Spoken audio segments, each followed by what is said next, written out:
আসসালামু আলাইকুম এভরিওয়ান। এতিম ছেলের ভালোবাসা দ্বিতীয় পার্ট। টেবিলের পানির বোতলে পানি আছে, ঢকঢক করে ওগুলোই খেয়ে নিলাম। পানি খাওয়ার পর মনে হচ্ছে ক্ষুধাটা একটু কমেছে, কিন্তু এই পানি খেয়ে কতক্ষণ থাকা যায়। রাতে মামা আসলো, আসার কিছুক্ষণ পর এসে আমার রুমের দরজা খুলে দিল। ভাবলাম মামা আমার জন্য খাবার নিয়ে এসেছে, কিন্তু আমার ধারণা ভুল প্রমাণিত হলো। মামা এসে আমাকে মারতে শুরু করলো। সারাদিন না খেয়ে আসি, কিছুক্ষণ মার খাওয়ার পর অজ্ঞান হয়ে যায়। মুখের ওপর গরম কিছু অনুভব করলাম। চোখ খুলেই দেখি সকাল হয়ে গেছে। সূর্যের আলো জানালা দিয়ে এসে আমার মুখের ওপর পড়েছে। সারা শরীর ব্যথায় জমে আছে, তারপরও কষ্ট করে উঠলাম। রাতে মামাকে মামি কি বলেছে জানি না, হয়তো এক গাদা মিথ্যা কথা বলেছে, যার জন্য আমাকে এমন ভাবে মারলো। রুমের বাইরে আসলাম। রিয়া ড্রয়িং রুমে বসে টিভি দেখছে। আমাকে দেখে বলল, ভাইয়া, তোমার কাছ থেকে এটা আশা করিনি।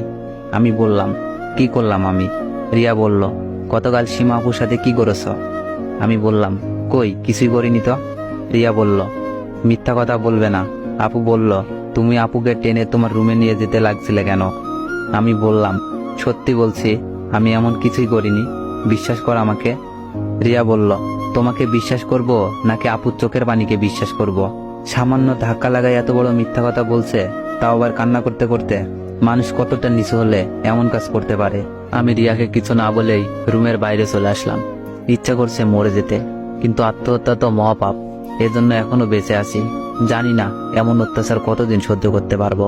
কিছুক্ষণ পর সীমা একটা প্লেটে করে ভাত নিয়ে এসে টেবিলের উপর রেখে বলল, খেয়ে নে, অনেক কাজ করতে হবে।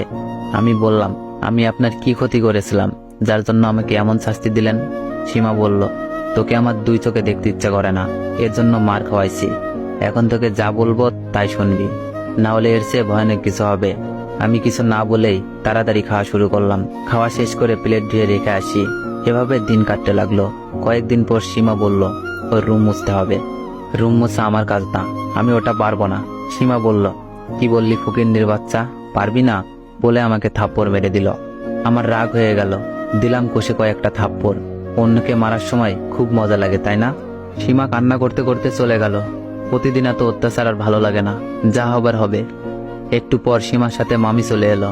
এসেই কোনো কথা না বলেই ঠাস ঠাস করে থাপ্পড় মেরে দিল। আমার বোনের মেয়ের শরীরে হাত দেওয়ার মজা তোকে কড়াই গন্ডায় বোঝাবো। সীমা বলল, খালামণি, এই লুচ্চাটা আমাকে একা পেয়ে জড়িয়ে ধরছিল। আমি ছাড়ার চেষ্টা করছি, কিন্তু আমাকে থাপ্পড় মারছে।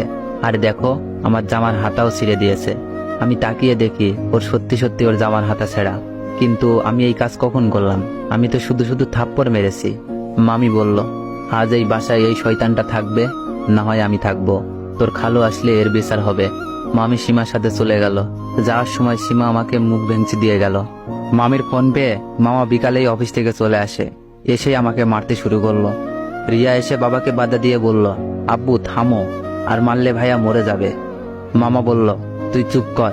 আজ সীমার সাথে কিছু করার চেষ্টা করেছে, কাল বাসায় তোকে একা পেয়ে তোর যে ক্ষতি করবে না, এর কি কোনো গ্যারান্টি আছে? ওর মতো কুলাঙ্গার বেঁচে থাকার চেয়ে মরে যাই ভালো। মারের চোটে চোখ দিয়ে পানি গড়িয়ে পড়ছে, কিন্তু গলা দিয়ে কোনো আওয়াজ বের হচ্ছে না। অনেক পানি পিপাসা লেগেছে। কোনো মতে বললাম, পানি। মেঝেতে পড়ে আসি। মামা বেল দিয়ে মেরেছে, পিঠ কেটে রক্ত বেরোচ্ছে। ওদের কাছে আমি পশুর চেয়ে খারাপ কিছু। এজন্য পানি চাওয়ার পরও কেউ পানি দিল না। মনে হচ্ছে মৃত্যু আমার খুব নিকটে। মনে হচ্ছে বাবা মাকে সামনে থেকে দেখতে পাচ্ছি। এরপর আর কিছুই মনে নেই। রাতে জেগে দেখি শরীরে ব্যথায় টনটন করছে। এদিকে গলা শুকিয়ে কাঠ হয়ে গেছে। কোনো রকমে উঠে ট্যাপের পানি খেলাম। পরনের শার্টটা পিঠের সাথে লেগে আছে। কষ্ট করে শার্টটা খুলতে লাগলাম, কিন্তু আটার মতো পিঠে আটকে আছে। জোরে টান দিলাম, পিঠ পুড়ে যেতে লাগলো। মনে হচ্ছে খাবলা দিয়ে কেউ মাংস তুলে নিল। শার্টটা সামনে ধরে দেখি পিঠের কিছু জায়গা চামড়া সহ উঠে এসেছে। কষ্ট করে আরেকটা টি শার্ট পরলাম। এখানে থাকলে এরা আমাকে মেরে ফেলবে, এর চেয়ে দূরে কোথাও চলে যাওয়াই ভালো। রাত প্রায় 3টা বাজে। আমি সবকিছু গুছিয়ে নিলাম। টিউশনি করিয়ে কিছু টাকা জমিয়েছিলাম, গুনে দেখি 1000-5 মতো। আর মামার দেওয়া একটা ফোন আছে। না, এই ফোন নিয়ে যাওয়া যাবে না। ফোনটা টেবিলের উপরে রাখলাম। এরপর মামার জন্য একটা চিঠি লিখলাম। প্রিয় মামা, তুমি জানো ছোটবেলা থেকেই বাবা মা মারা যায়। এরপর থেকেই তোমাকে বাবা আর মামিকে মায়ের মতো মানি। মনে হয় না তোমার কথায় কখনো অবাধ্য হয়েছি। তারপরও তুমি আমাকে বিশ্বাস করতে পারলে না। বিশ্বাস কাছের মতো, কারোর উপর একবার বিশ্বাস ভেঙে গেলে তাকে আর বিশ্বাস করা যায় না। জানি না কি জন্য সেদিনের অ্যাক্সিডেন্টে আমি মারা গিয়েছিলাম না। মরলে আজকে এই দিন দেখতে হতো না। তোমার মারের চেয়ে কথার আঘাতগুলো বেশি লেগেছে। একদিন ঠিকই বুঝবে ভুলটা কার ছিল, আর সেদিন তুমি আমাকে খুঁজবে কিন্তু পাবে না। মনে করতাম মা বাবা নেই তো কি হয়েছে, তোমরা তো আছো, কিন্তু উপরওয়ালা সবার ইচ্ছা পূরণ করে না। আমার তো মনেই ছিল না আমি এতিম। এতিমের কেউ থাকে না, শুধু শুধু মায়া বাড়াইছি। কাউকে কোনো অভিশাপ দিব না, এটা আমার কপালে আছে। যাই হোক, মামি আর আমার ছোট বোনটার খেয়াল রেখো। কথা দিলাম আজকের পর এই কুলাঙ্গারকে তোমরা সামনে দেখবে না। সিডিটা ভাঁজ করে ফোনের নিচে রেখে দিলাম। এরপর ব্যাগ কাঁধে নিয়ে বাসা থেকে বের হয়ে আসলাম। এখন আমি যাব কোথায়?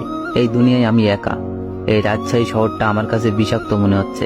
এখানে থাকলে হয়তো অল্প দিনের ভেতরেই মারা যাব। এখান থেকে দূরে কোথাও চলে যেতে হবে, যেখানে আমাকে কেউ চিনবে না। তো এভরিওয়ান, গল্পটা কেমন লাগছে সবাই একটু কমেন্টে জানাবেন। আর যারা যারা পরের পার্ট চান একটু বেশি বেশি কমেন্ট করুন, আর ভিডিওতে একটু বেশি বেশি কপি লিঙ্ক করে দিন। ধন্যবাদ।